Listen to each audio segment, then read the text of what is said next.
Welcome in. It is Big Ten Today, presented by Gatorade. It is great to have you with us on this Friday. Dave Revs and Jerry DiNardo, the season is here. I'm not used to seeing you not being in a bus. You're more stationary. Yeah. The season's here, and I guess we say this every year, but I'll say it again. It couldn't come fast enough for me. No, I know. I was ready. No, it is really exciting. We both have been. Obviously, have a great time on the camp tour, but it all builds up to this, right, to actually seeing these teams in action. It did not take a great meeting of the minds for us to come up with today's big story. It is the two games that are coming your way tomorrow in the Big Ten, those Week 0 showdowns. Huskers and Wildcats, it's the lone conference game in the Power 5. Tomorrow it kicks off at 12:30 Eastern Time, again in Dublin, Ireland. Really big matchup for two teams looking to bounce back from disappointing seasons. Then at 4 Eastern in Champaign, Illinois and Wyoming, a game you can see right here on the Big Ten Network. Just a fantastic way to get things going. But again, the eyes, not just of the Big Ten world, but the college football world, really focused on Dublin. Far and away the highest profile game this week. These two teams clearly mixing in a little time for fun and sightseeing, but also focused on getting their seasons off on the right foot. And Jerry, you alluded to our bus trip. We were able to see both of these teams practice. It was several weeks ago because we did all three of these teams, in fact, the Week 0 teams first because they were further along in practice. What were your big picture impressions of Nebraska and Northwestern, both coming off 3-win seasons? Significant difference in the practice, I thought. You know, we have seen Coach Fitz. He's been there 15 years or whatever it is. I don't think we've ever gone to Northwestern and not seen a bad practice. You know, he's got his system in. I think Scott, with all the coaching changes, you know, he's gone through some transition. But I thought that the Nebraska practice was the best practice we had seen since Nebraska joined the Big Ten and we were doing the tour. There seemed like there was energy, there was more enthusiasm. They moved around the field a lot quicker. Now, we say this all the time. You know, we could get a team after a day off or after a scrimmage, so it's a little unfair, but I came away really impressed with Nebraska's practice, the emphasis on special teams and so on. And Fitz was just, you know, standard operating procedure. It was a really good practice when we saw Northwestern, but Nebraska jumped out at me as a better practice than Scott's had. It was interesting. I remember Fitz saying, too, that they had gone really hard the day before when we were there, and that's kind of to your point. You never quite know where you see a team, but I mean, obviously, Pat Fitzgerald, this actually is 17th year. So, yeah, I mean, it's amazing how long he has been doing it. Big picture, which team do you think is more talented? I think Nebraska's more talented, but I do remember this. After we went to both schools, I can remember saying to some people at Northwestern, and maybe when we get back on the bus, that the talent's close enough, or I think this game could come down to the last play.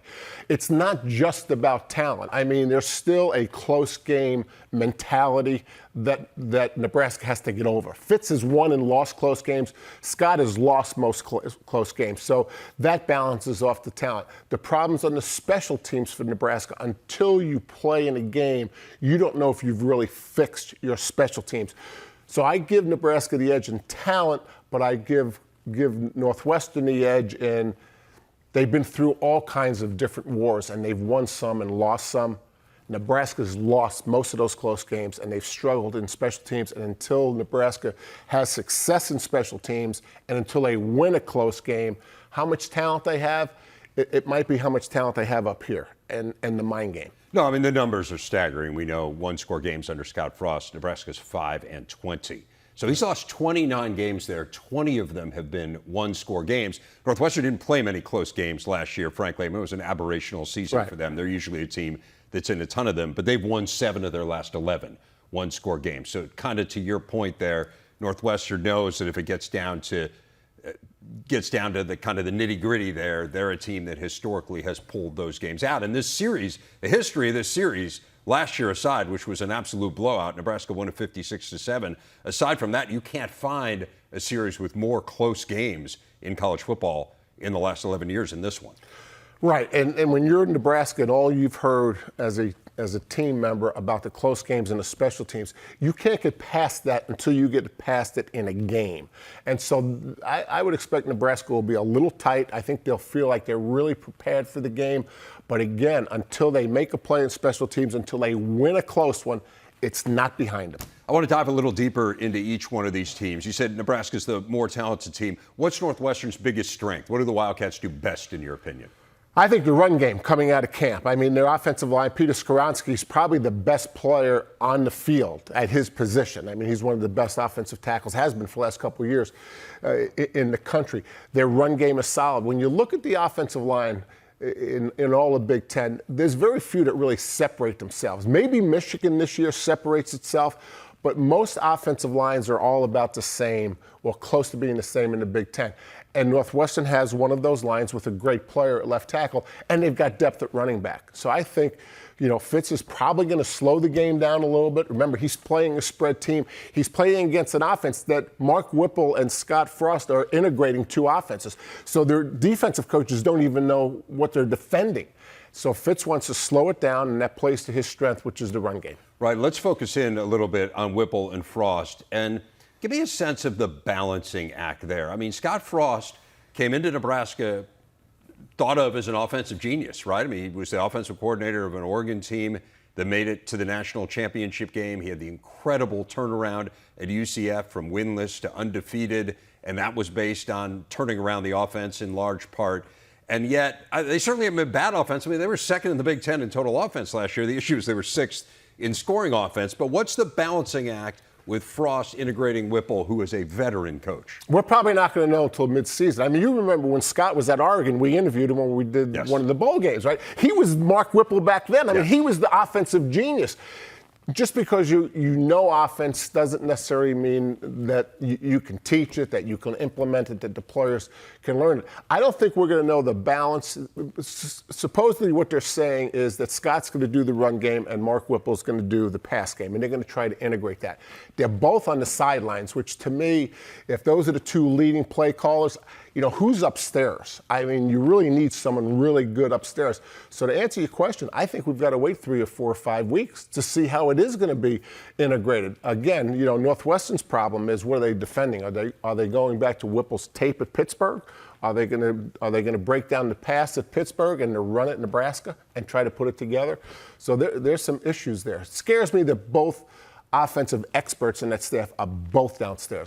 If I was the head coach, I'd feel better with Mark Whipple upstairs calling plays. Mark Whipple, more of a pass-first coach, although they demolished Northwestern with the run game, well over 450 yards last year. Look, the Huskers, both these teams need to turn it around, but I mean, Nebraska, 5 straight years they have missed a bowl game, which is pretty staggering. Think about this. I mean, Northwestern missed a bowl game last year. It was just the 5th time in 16 years under Pat Fitzgerald that they missed a bowl game. Nebraska's missed 5 years in a row, the longest streak in the Big Ten. We'll start to get some answers tomorrow. Now remember, Nebraska played in week 0 last year as well. They played against Illinois. The Illini liked it so much they decided to schedule another week 0 game this year, a non-conference game against Wyoming, first ever meeting between these two schools.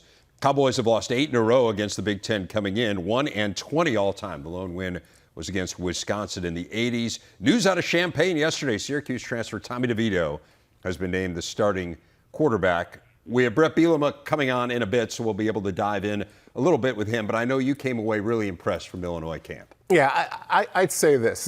Illinois is as well-coached team as I've ever been exposed to. Now, part of that evaluation is that Bret really gives us an inside look. I mean, we sat in the team meetings. He sits with us in the staff room. And he goes through a lot of things that maybe he wouldn't say on air. So we get a lot more background to Bret Bielema's coaching style. But some of the things, and you sat with us, some of the things he does in team meetings and where they start the day, which is actually one of the periods, they call it start the day in the locker room.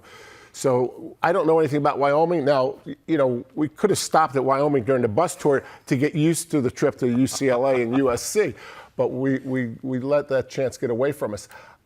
Really well-coached team. DeVito starting is not a surprise. I mean, it was pretty clear. We felt that way. Barry Lunny, new offensive coordinator. They want to be 50% under center, 50% in the gun, and they want to be 50% run and 50% pass. And as we sat in the staff room with Bret, he said, I've always wanted to be balanced. And you think about Wisconsin, well, it didn't seem too balanced back then. But they were winning. The game has changed quite a bit. I mean, think about when Bret took over at Wisconsin. The game has changed significantly since then. So Lunny, I think, is going to bring in 50% under center, 50% run and pass. My guess is they have better players than Wyoming, just obviously because of the conferences that they play in. This is one of the things I think that's really interesting about Bret Bielema is when we sat with him in his office, he talked a lot about adapting, as you said. I mean, and then maybe there are different ways. Maybe you win differently at Wisconsin than you win at Illinois. And that he has really that the NFL in some ways opened his eyes to some going at some things differently, but also to your point, the way the game has evolved, he's going at it differently as well. And I can tell you what I think it looks like. I've been watching Michigan to get ready for a show. Michigan has a I formation personality lined up in the spread. And I just watched them against Ohio State, and some of the plays that they're running against Ohio State are I formation plays disguised in the spread formation. I think that's exactly where Illinois is going with Bret Bielema. That's who he wants to be. He wants to be downhill, but not packed up in a box where they're always going to have one more defender than you have blocker. Well, 115th in the nation in scoring last year. Barry Lundy and UTSA 11th in the nation, and he took a program, took an offense that was down and really elevated it. And that's what Bret Bielema obviously is hoping he'll do in Champaign. Tomorrow, volleyball returns to the Big Ten Network with a top 10 showdown as number 7 Ohio State battles perennial power Texas. Coverage begins at 8 Eastern, powered by Unleaded 88 on the Big Ten Network and the Fox Sports app. Those two teams actually play tonight as well over on FS1. A ton of excitement surrounding this Buckeyes team. Jen Flynn Oldenburg led them to 5 wins over ranked foes last year in just her second season at the helm of her alma mater. Went 15-5 in a loaded Big Ten, made a second straight Sweet 16, and brings back the majority of her roster this year. Jen Flynn Oldenburg is today's big interview. She joins us now from our studio in Columbus. Coach, great to have you with us. How does it change the tenor of your opener when you start with a matchup as huge as this one with a team number 2 in the country? A lot of people think they are going to challenge for a national championship this year. Yeah, I mean, I think it's a testament to what we've done in the last 2 years and what this team has accomplished and the success we've had in order to schedule this tough. You know, Texas doesn't just pick anybody to play against. You know, they're looking for challenges themselves, and I don't know, this matchup says a lot. It's early. I think we'd both rather have a week or two to prepare a little bit longer, but it's also a really exciting matchup, and you're going to see good volleyball both nights. This matchup stands out on your schedule just because, I mean, they're Texas. They're, again, one of the powerhouses in the country. But looking through the non-conference schedule, it's not like it's aberrational, right? I mean, you have gone out and scheduled a really tough stretch of games here. In fact, every team you're playing was an NCAA tournament team last year. What's the philosophy behind that when you already play in the best league in the country? Yeah, I think the philosophy is that if we take care of what we need to in the Big Ten, we'll be set up for the tournament. I think last year we weren't prepared for the Big Ten. We weren't prepared for those battles, and our non-conference was a little bit lighter than I would have liked. But heading into Purdue and Penn State last year and taking those losses, it's something I didn't want to make. I wanted to make sure that didn't happen again. I wanted to make sure our team was prepared, and with the returning core that we have and the experience we have and their mindset, I wanted to go tough. And every weekend seemed to get tougher and tougher and tougher, and we're about bringing on that challenge. We're excited for it. You mentioned last year, and this really is an amazing story. I mean, you took over a program that had missed the NCAA tournament 3 years in a row. You took it over, and then COVID hit basically right away. So, I mean, all of a sudden, everyone in the world's off kilter, including your program. And all you've done here is gone out and made 2 straight Sweet 16s. How have you turned this around so quickly?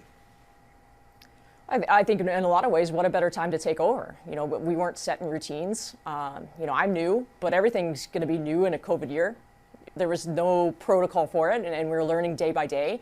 So we could make adjustments. And I felt like our team and our staff did a great job of making adjustments on the run because we weren't stuck in the same routine that we've been doing for 10 years. You know, so it's a testament to my staff, our administration, but ultimately the players on the court that were willing to take some new advice and new challenges that we presented to them and just run with it. And you know, I mean, we saw the success on the court, and winning leads to more winning. It leads to more confidence, and we're certainly set up in a position this year to build on that confidence. This may be a bit of a strange question, but is it easier to elevate a program in the Big Ten because volleyball means so much in the league, or is it harder because, man, this league is deep, and who do you beat?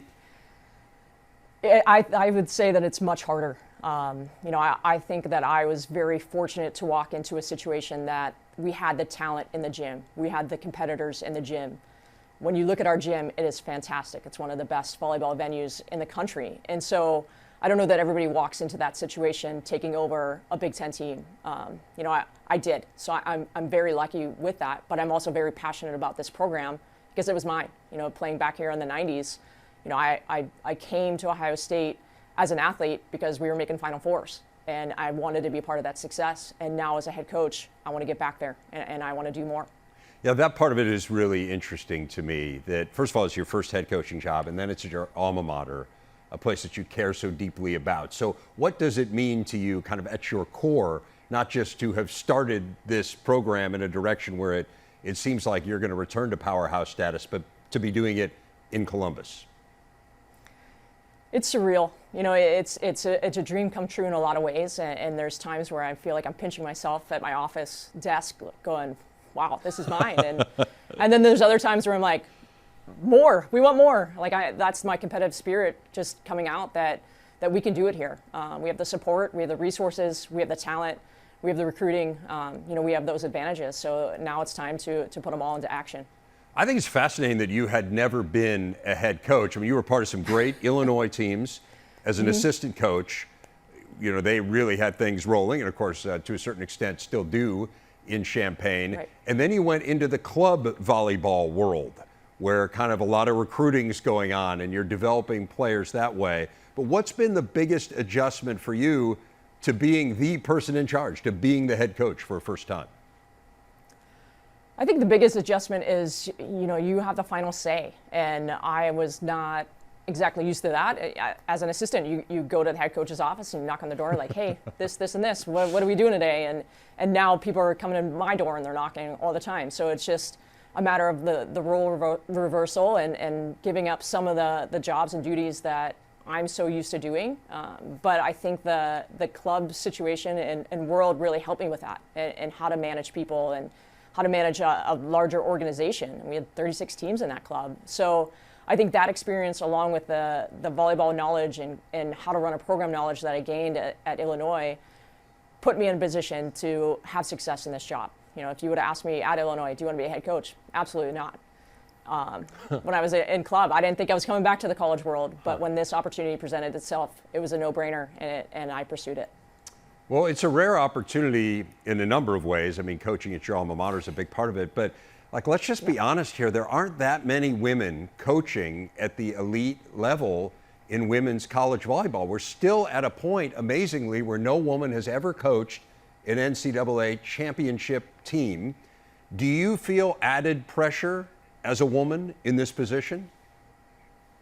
I don't, because I have the support of our administration. I like I said before, we have the resources and support to get it done here. I don't see it as pressure. I see it as an opportunity, and one that I'm excited about, and our staff is, and the players on our team are. They've talked about it. And so, if they're driving that bus, then I'm along for the ride, and we're going to do big things. It's exciting.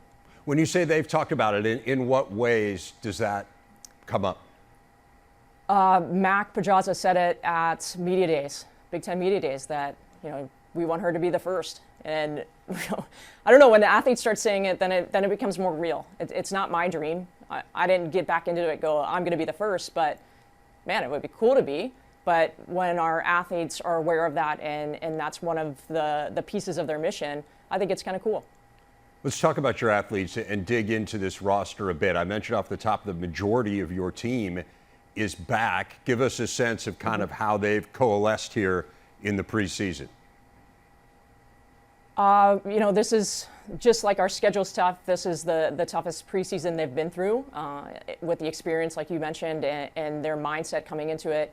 We needed repair, not only for this weekend, but for the entire year. And so we worked hard. We worked on and off the court, spending time on our culture as well. And I think they're excited for the opportunity. They're excited to take it day by day and win each day. And here, what a better opportunity than tonight against Texas to see where we're at and see how we can respond, win or loss tonight. How do we respond against another great team tomorrow in Texas? You know, it's interesting. I had John Cook on earlier this week, and we were talking about the excitement surrounding their team, and they're the preseason #1, and the Final Four, as I'm sure you're well aware, is in Omaha, and so there's obviously a lot of talk about, well, what would it be like to win a national championship at Omaha? And so there's all that conversation with his team. And I asked him about, well, how do you focus on the here and now? And I want to ask you essentially the same question. I mean, your players are talking very openly about, hey, the Sweet 16 is not good enough. We want to be an Elite Eight team. We want to be a Final Four team. We want to be one of those teams in Omaha. When you have those goals that you're speaking about and that you want them to have in mind, and yet we're so early in this process, what is the balancing act there between kind of how do you get them to focus on what they need to do in the next hour versus what they hope to accomplish in the next few months? Right. I think it came back to our players being open about what their goals really are. And I think the last 2 seasons, they were a little bit worried to put it out there, to set their own expectations, because if you don't meet those, you're disappointed. And, certainly we were disappointed with Sweet 16s. We felt like we had chances in both those matches against really good teams who played well. But, those are the matches we want back. And I would say the last 2 years, we weren't putting our goals out there as openly, even within our own team. And as soon as that ball dropped against Georgia Tech, we talk about this a lot, Mac Pedraza in that press conference said, we're going to win the Big Ten. And again, I think when the athletes are starting to say those things and the team is talking about it a lot, that's the first step. Now, the second step is, do we talk about it every day? No, because we have to take it day by day. And so we really remind them as a staff that we're going to practice hard today, and that's all that matters. Each match, this pre-conference, that's all that matters, is one by one, and that's how we could get to the end goal. But again, I think them starting to have those conversations about what we want to do and putting it out there, then they're driven, then they're focused on it. But reminders of how to go about it day by day, that's what we're here for. Well, I like the notion of focusing on day by day. Let's focus on today. You've got Texas tonight, as we said, national TV on FS1. We know how talented they are. Logan Eggleston, maybe she's certainly among the best players in the country. They loaded up in the transfer portal. They are a really good team. What do you need to do to beat them today and tomorrow? Everybody talks about the serve pass game. That's a key. I think a big thing for us is just how hard are we going to work on defense? And I think that's an area that Nebraska challenged them with, at the end of last season, that they may not see in their conference all the time. And so I think if we have the right defensive mentality and then, handle the serve and pass game well, then we have a good shot at it tonight. Well, Coach, good luck to you. Really looking forward to watching these matches the next couple of days and looking forward to the storylines unfolding for Ohio State this year. It has really been a neat story these past couple of years. Congratulations on all your success to this point, and best of luck tonight. Thank you so much. Appreciate your time. We mentioned he was going to join us, and he is now. The head coach of the Fighting Illini, Bret Bielema, is with us. Coach, I can tell you how excited we all are to start the football season. What are your emotions on the day before a big game, before a season opener? Always every year, kind of the same thing, just more excitement. I really don't get anxious. It's just excitement for our players, to go through spring ball, fall camp, and to finally get here to game week and get a chance to compete. New players get a chance to show who they are. Old players get a chance to show their growth. So a lot of excitement in our building as well. You mentioned camp, and we were really impressed when we came through. You guys had a fabulous practice the day we were there. We got a ton of insight into your program as well. What were the biggest things that impressed you in your camp, the biggest positives that you saw? Without a doubt, Dave, just the communication factor. I think a year ago, we were all kind of speaking the same language, but maybe we weren't hearing it the same way. I always say, right, a lot of people in this world can hear, but very few people listen. And our guys, I think when they have taken that next step, they kind of know what we're talking about before it happens. There's a lot of things, offense, defense, special teams, to get excited about, but I think overall in our building, the communication level is at a higher level than ever before. How does that manifest itself? Like how do you kind of get this awareness that we are communicating better? We're really twofold. You see it from your players and their reactions. They understand you're not kind of getting that deer in the headlights look. They can process what you're saying, and then also when they regurgitate it, right? Like anybody can recite it, right? But when I put my 3-year-old down to bed, we're either going to go to with ABCs, Mary Had a Little Lamb, or Twinkle Twinkle, right? She can recite that. She maybe doesn't understand it, but she knows how to say it. Like as players, our guys really truly understand what we're saying, and now they've regurgitated it to younger players.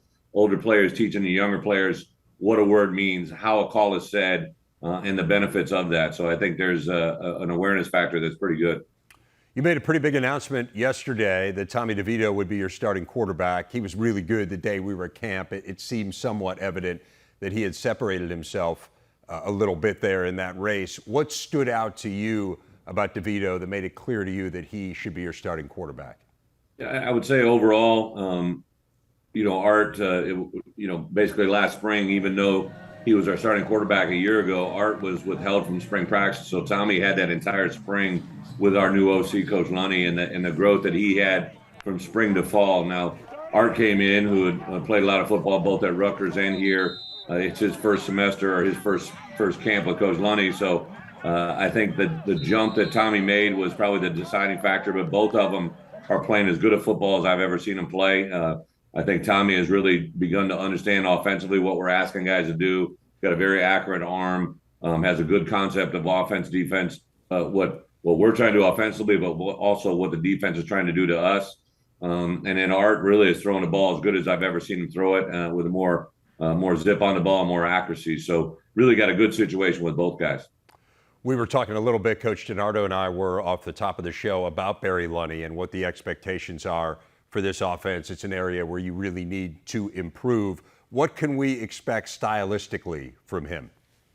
I think it's going to be a fun team to watch, Dave. Really, obviously, I want to concern myself with points and third down conversions and everything. But Coach Lunney is a very creative person. We took a little bit of our old that was here that we thought was good to keep forward, a little bit of the new with Coach Lunney, and then kind of some combo platters of both. But I think it's going to be an exciting offense. It's going to be one that has a lot of creativity, a lot of spacing, a lot of ability for guys to make plays, and hopefully present some challenges to our defense, not only with personnel and how we deploy them, but also in tempo and use of the clock. So I'm excited to see it go. I think, for an Illinois fan deciding whether he wants to take it on TV or come tomorrow to Memorial Stadium and watch it live, I think it's going to be an environment that really produces a lot of excitement in the stands.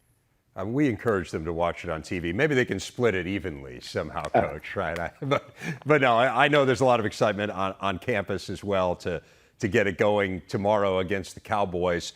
The defense, to me, was the story of your team last year. Like, kind of, how did Illinois get so much better in 1 year? You made an enormous jump on defense. Ryan Walters really did an incredible job. I mean, you think about in conference play, you were 11th in the nation in scoring defense in conference play. Like, that's pretty staggering given what you inherited. What makes Ryan Walters so good? How is he able, because defense is hard to improve. Like, how did he improve it that dramatically in 1 year? I think, Dave, you bring up a good point, right? Statistically, it improved, but really good plays are the result of good fundamentals. And there's a huge emphasis in our program to play with good technique, to play with extension, to be able to understand where a route is starting, the concept of how it aligns and how it affects you. I think Ryan did a really good job, as well as the defense staff, of making our guys smarter before the snap. There's only a certain level of skill that you can infuse in a year, but I thought our guys played with better techniques. Their eyes were disciplined, and they understood the game a little bit cleaner. Now, we hope to take that to another level this year, right? Like, just trying to build on what we did a year ago. We obviously have a few new players, but I think fundamentally we were a much better football team at the fundamentals of how to get on and off blocks, how to tackle, how to break up a pass. And then Ryan obviously did a very nice job with the calls. Coach, interesting to me that you're playing in week 0. You did it last year. That was the conference game that was supposed to be in Dublin against Nebraska. You guys could not play it overseas for obvious reasons with COVID, but decided to stick in that week 0. You have a conference game in what would be week 1 coming up next week against Indiana. How big a factor was that for you in terms of pursuing a week 0 game this year? Yeah, the reason we pursued a week 0 game was because of really last year's success. You got out of that Nebraska game, we're able to have success, the exposure it gave our program. The original schedule that that we had been given when we pursued this week 0 game was we were on the road at Wisconsin. Obviously, we're going to be on the road now on a Friday night against Indiana. I think as a head coach, I like two things. First, you have your biggest jump from week 1 to week 2, especially with your new players. So to have that opportunity is big. And then also with a bye week in the season, when you add a week 0 game, we gained a second bye week. And we've really done well in our program with me as a head coach over 14 years of taking advantage of those bye week opportunities. So that was the driving force behind it. Indiana had a lot of transition and changeover, so it's a little bit of a challenge in that regards. But, I always tell our players and their coaches, right, just tell us the rules and let's line up and play. And that's kind of where we're at. Hopefully that will give us some dividends going Indiana, but everything's on in Wyoming, as you know, right now. Well, you line up and play tomorrow against Wyoming. Anyone who's followed college football at all knows how good a coach Craig Bohl is. What should we expect? I know this is a team that had a ton of personnel turnover from last year, so maybe you don't know exactly what to expect, but give people a sense for the Cowboys. I think they're, as you mentioned, Coach Bohl has had success at every level. He was on the national championship as an assistant coach, won a national championship as a head coach. I think it'll be extremely disciplined. I think they want to run the football offensively and convert some play action. Defensively, they play very long up front, play with good extension. Try to keep the ball in front of them. I think in the kicking game, you'll see solid people. They're a tough crew. They're nitty gritty. You take a team like Northern Illinois, who, last year won a MAC championship, and Wyoming beat them early in the year at Northern Illinois. So I know that's what Wyoming is coming in here. When they agreed to play in week 0, they didn't come in here looking to do anything but to come in here and try to get a victory in a Big Ten stadium. So we've got our work cut out for us in a big way tomorrow afternoon. Coach, final question for you. I know last year in some ways is a bit of a whirlwind when you're starting out at a new program, but now you've had a chance to process it for a year. What's been the best part for you about coming home, about coaching in your home state of Illinois? Without a doubt, being around our players and getting to know them. All of us right through time grow relationships every day. And to be in a roster now that obviously we've infused some new talent, some new players, some transfer portals and freshmen, but to know our players, to know our support staff, our coaches, to know our people that are going to be in the stadium, right? We've been in the community now for a year and a half as coaches and players, and just to know the environment, I think, makes it a little bit more special. There is nothing more enjoyable for me on game day is to be able to provide a crowd and provide a group of supporters an opportunity to enjoy a couple hours of good football and hopefully get a victory on the back end. That's a very satisfying day, and it's hopefully one that we can capitalize on more and more here. Brett, this has been great. Thank you so much for your time. Looking forward to kicking off our season with the Illini on the Big Ten Network tomorrow. Appreciate it, Dave. Thank you very much. ILL. Today's Big Stat brought to you by Gatorade. We look at the new offensive coordinators in the Big Ten. We talked about Lunny there with Bret Bielema. Walt Bell is back in the league at Indiana. Sharon Moore and Matt Weiss take over for Josh Gaddis. Kirk Ciarrocca returns to Minnesota. We mentioned Mark Whipple earlier, and Bobby Ingram coming from the NFL to coordinate Wisconsin's attack. So let's get through a few of these as Jerry rejoins me. I want to start with Ciarrocca because this one to me is among the more interesting moves. Kirk Ciarrocca was with P.J. Fleck at Western Michigan. They had tremendous success. He was with him early on at Minnesota. They had great success there. He left for Penn State. It didn't go great for whatever reason, took a year in between as well, and now he is back at Minnesota. What are you watching here with Ciarrocca reuniting not just with P.J. Fleck, but also with Tanner Morgan, who had a fabulous year with him at the helm a couple of years ago? Right. In fact, all three of these offensive guys we're going to talk about, I think, are unusual. You've already mentioned why Kirk Ciarrocca is unusual, that somebody would leave 2 years ago and come back. And you mentioned that the Penn State thing didn't go so well, but the following year he was an analyst at West Virginia. And if you remember, and you mentioned Tanner Morgan, you remember when Kirk was calling the offense, everybody's, why is he calling so many slant passes? Well, that was really an RPO. I mean, it was up to the defense whether it was a run or whether it was a pass. It was very well executed. Well, defenses have somewhat defended the RPOs now. The more the defenses see it, the defenses always catch up. And when we were at Minnesota's campus, Kirk says to me, the year at West Virginia, because he was an analyst, so his time's a little different than a regular assistant coach, he studied a lot of football, and it gave him a chance to tweak what he brought back to Minnesota. So it's very unusual that somebody would leave, come back after 2 years. There's nobody in that program that's not thrilled that he's back. Right. I mean, No. he's a relationship guy. He's a quiet guy. You've been around him. But he glues himself to the players. Tanner Morgan is an example, and him and PJ go way back. This is an absolute home run grand slam for Minnesota. I mean, Tanner Morgan was 4th in the nation in pass efficiency back in that 2019 season. Now, they had great receivers. When you talk about you think he's going to tweak it a little bit, it's interesting because Minnesota, other than the service academies, no one threw fewer passes in the country than Minnesota did last year. I mean, they ran the ball and they ran it again and then they ran it again. Do you have a sense of what the balance is going to be? I mean, it sounds like you're saying, they were really pass heavy with those slants in the RPO. Like, where do you see this going? The people that are going to make that decision are the defenses that defend Kirk Ciarrocca. So they were run heavy last year, which means that RPO may have been open all the time. Maybe they never called it. Yeah. So he's going to get back into the RPOs. I'm not saying he's not going to read the second level defender, but he's going to have more answers because of the year at West Virginia, because he had a chance to study what other people were doing. It was like a sabbatical for a professor. Yeah. You just don't get to do that in normal football and then come back and be a coordinator. I want to dive into Sharon Moore, and again, he's a co-coordinator with Matt Weiss. Josh Gaddis, let's just be honest, it didn't go great for Josh Gaddis at the beginning at Michigan, and then last year it all clicked. There's so much talent on that team, and it just felt like they figured it out. He won the Broyles Award as the top assistant coach in the country. He has since moved on, but Moore and Weiss weren't just there. I mean, they were integral parts of this offense. What's the adjustment here for Sharon Moore? Okay, first of all, Sharon is different because he's an offensive line coach and offensive coordinator. And Jim Harbaugh said to him, Sharon told me when we were on campus, that if you want to be the coordinator, I'm not taking you away from the offensive line. I mean, he is a great offensive line coach. Sharon was the tight end coach in 2020. Now he's going to coordinate one of the elite programs in the country. You mentioned Matt Weiss. So I was an offensive line coach and offensive coordinator, and Gary Barnett, who you may remember, he was our quarterback coach. If this was back in the day, Gary would have been co-coordinator. We worked like that together. I was upstairs. I don't know where Sharon will be. Matt Weiss might be downstairs. And so that's the kind of situation. I do think Sharon will take the lead in play calling because Jim Harbaugh wants to run the ball. And if you just generalize with people, quarterback coach is more involved in the pass game, offensive line coach more involved in the run game. That's traditionally the way it goes.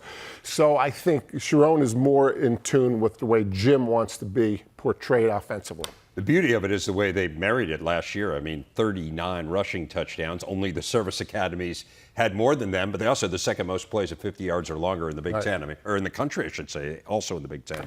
Ohio State was number one, but they were a big play offense, but man, they could gash you on the goal line as well.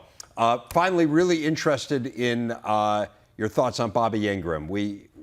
Wisconsin, last few years has not been great offensively. I mean, these last 2 years, Jerry, are 2 of their 4 worst scoring offenses since 2000.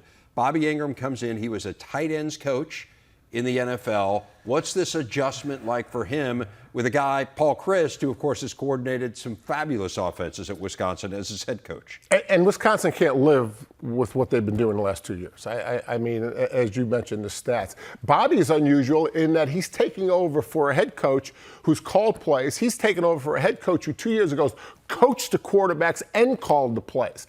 And so the day we were there, we were at camp. I mean, Paul Chryst was the CEO. He was walking around talking to the players.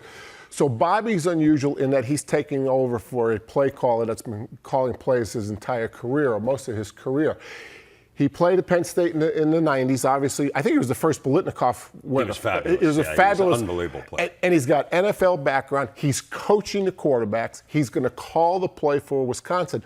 Now, the opposite of Sharon and Matt Weiss is that Bob Bostad is the offensive line coach. Bob Bostad has been coaching the linebackers, but he was originally offensive line coach, and then he left and came back, and Paul wanted him on the staff, made him linebacker coach. So Bob will take the lead in the run game, and Bobby will call the plays and take the lead with the team, but that's a combination that's a little bit different than the combination. It's the opposite of Sharon and Matt Weiss. But, Bobby's got a great way with the players. He's a great relationship guy. He's got to bring the pro background or the pass background to Wisconsin and make it work. Wisconsin has to change offensively. They can't continue to live the way they're living. Have to figure out a way to stretch the field. Absolutely. As good as they are in the run game. They had 8 pass plays of 30 yards or longer last year, which was the fewest in the Big Ten. New defensive coordinators in the Big Ten include Chad Wilt, who will take over the play calling duties on D from Tom Allen at Indiana. Brian Williams ascended into the play calling role late last year at Maryland. Jesse Minter comes from Vandy to run Michigan's D. Jim Knowles very much in the spotlight in Columbus. Got a veteran in Manny Diaz taking over at Penn State. Ron English has an elevated role at Purdue. And Joe Harasimiak, who I think Jerry will simply refer to as Joe, moving from Minnesota. Trade secrets, Reverend. Stays in the green room. What's said in the green room stays in the green room. I like or you'll give him a nickname. Old Joe Hare. Yeah. I love coaches named Smith. Yeah, exactly. Knowles, that's an easy one. Knowles is very much under the microscope in Columbus. Look, they are going to have a national championship level offense. I don't think there's any, I'd be astonished if they don't. And so the issue will be, can they have a national championship level defense, and can they have it quickly, like now?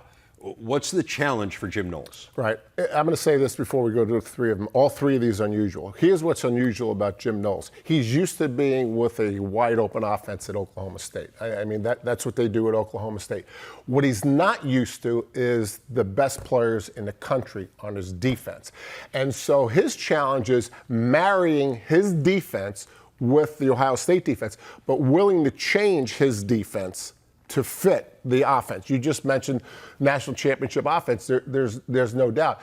He has been fairly aggressive with running linebackers through, almost like an offensive play caller, saying, I'm going to run the outside linebacker through because I think the ball's coming his way, right? So he's been a little bit more pressure related, a little bit more take some shots, because he was at Oklahoma State, and they were high-powered offense, but he had players that maybe couldn't sit in the gap.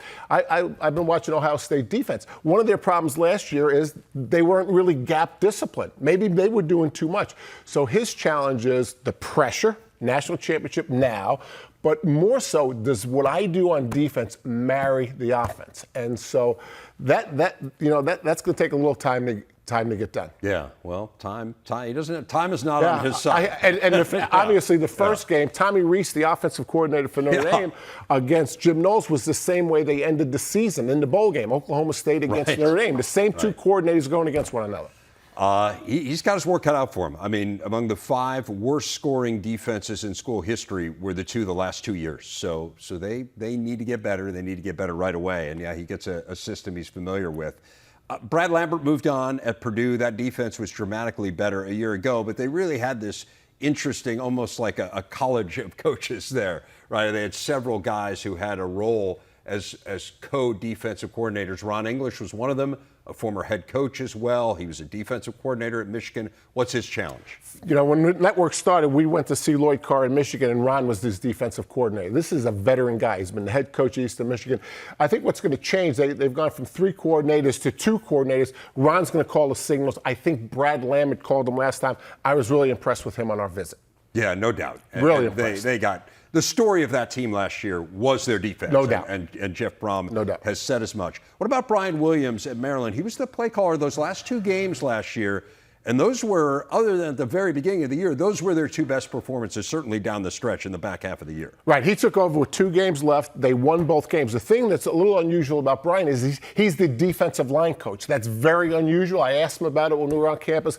He said that the staff's been together long enough where he doesn't have to be at 7-on-7. He doesn't have to be at team pass.